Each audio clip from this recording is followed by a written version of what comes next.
Nanasaheb Mahajan sir, विवेक मुले, इथं मी खूप वेळा उभा राहतो, बऱ्याच वेळा काय बोलावं, सगळीच हुशार माझ्यापेक्षा श्रेष्ठ ज्येष्ठ ज्ञानी मंडळी असते, तर प्रत्येक वेळेस काय बोलावं, तर मला एक सोंगाड्या नावाचं लोकनाट्य किंवा तमाशामध्ये एक पात्राची आठवण होते.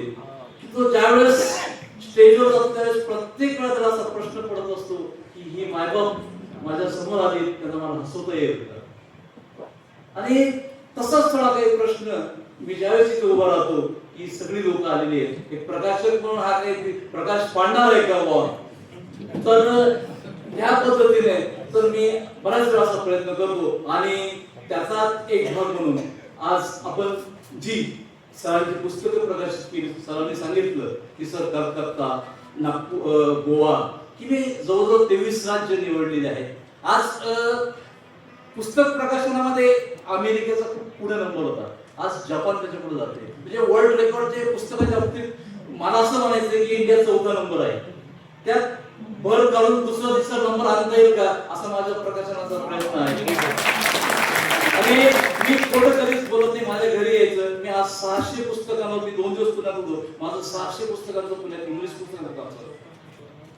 विनायक दादा पाटील इथे होते नाशिकमध्ये, त्यावेळेस मी त्यांना असं म्हटलं होतं की दिल्लीमध्ये रोज 15 पुस्तकं नवीन आणि 3000 पुस्तकं रिप्रिंट होतात, हा दिल्लीचा स्पीड आहे, तर तो आपल्याला नाशिकमध्ये केव्हा आणता येईल.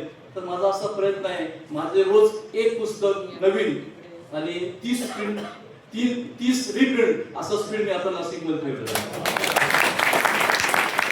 आणि माझ्याबरोबर 5-7 तरुण माणसं आहेत, त्यात सुमती पवार आहेत, टिकले सर आहेत, नानासाहेब आहेत, साविराम तिजमे, असे 70-75 वर्षाची ही टीम.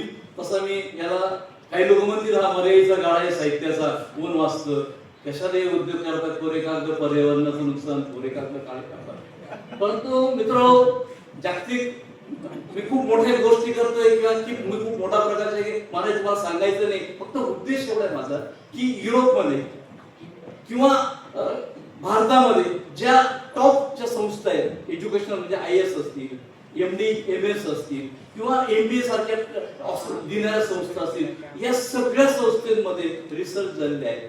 प्रत्येकाला विचारलं गेलं की का रे बाबा मोबाईलवर, लॅपटॉपवर किंवा किंडलवर पूर्ण पुस्तक 150 पानाचं कोणी वाचलेलं आहे? ते एक फक्त तिथं 100 म्हणून 2च माणसाच्या हात वरतात. सगळे लोक जी हार्ड कॉपी त्याला महत्व आहे. त्याच्यामुळे अजूनही जगामध्ये वाचल्या गेलेल्या पुस्तकाचं महत्व कमी झालेलं नाहीये.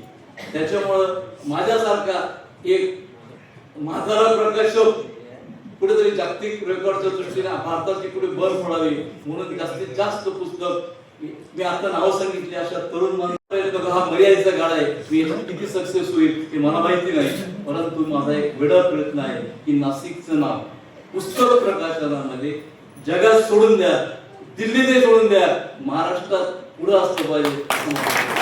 आणि त्या प्रयत्नांना नाशिककर मला मदत करत असे मी तुम्हाला आग्रह करतो. परत मी आज घरातून निघालो, नेहमीप्रमाणे धोब्याचे कपडे आवडत दिले नव्हते, कपडेच नव्हते. मुलाने एक शर्ट मागवला, तो त्याला होत नव्हता, मोठा होत होता. बायको म्हणते तोच घालून जा म्हणे. मला तुम्ही दादा म्हणे सर तुम्ही वेगळा शर्ट घातला. आता घरी कपडे नव्हते, इस्त्री केले, मला हा घालून यायला लागला. तसं मी तरुण नाही, म्हातारा